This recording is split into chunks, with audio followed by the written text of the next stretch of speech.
बे समाव मोनसे गोनां खौरां फोसावनो सिगांदों।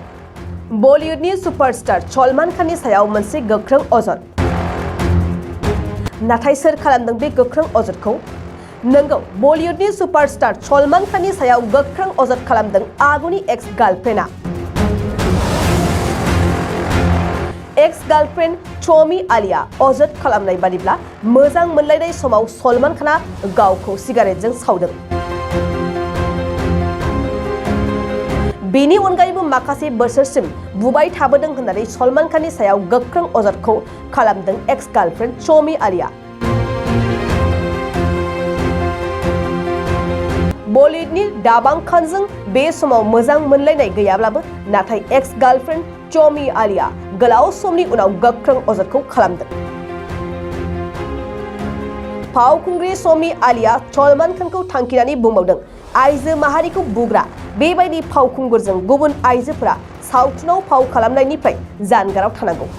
नाथाय जायफोर फावखुंग्रिया सलमान खानखौ हेफाजाब होदों बिसोरो समाजाव लाजिनांगौ होननानै गुबुनफोरखौ सोंखारियो। रायखांनो गोनांदि गोलाव सम बलिउड सावथुनाव थाबोनानै सुपारस्टार जानाय सलमान खानआ गोबां समावनो गुबुन गुबुन फावखुंग्रिजों रमान्सनि सोमोन्दो लाखिनाय खौराङा सोराङाव फैदों।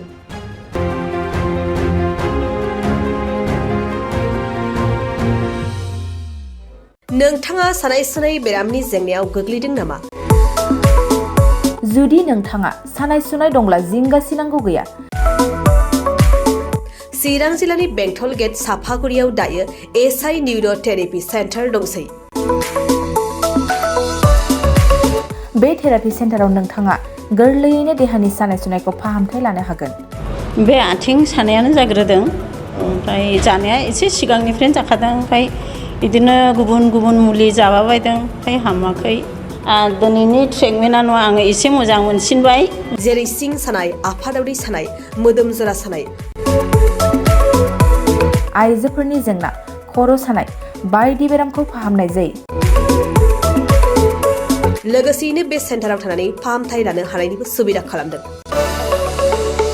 नोंथांमोनहा एसआइ निउर' थेरापि सेन्टाराव फाहामथाय लानो गोसो दंब्ला नैबे मबाइल नम्बर 7620160459 नङाब्ला 9476977956 आव थोंजों सुलाद लानो हागोन।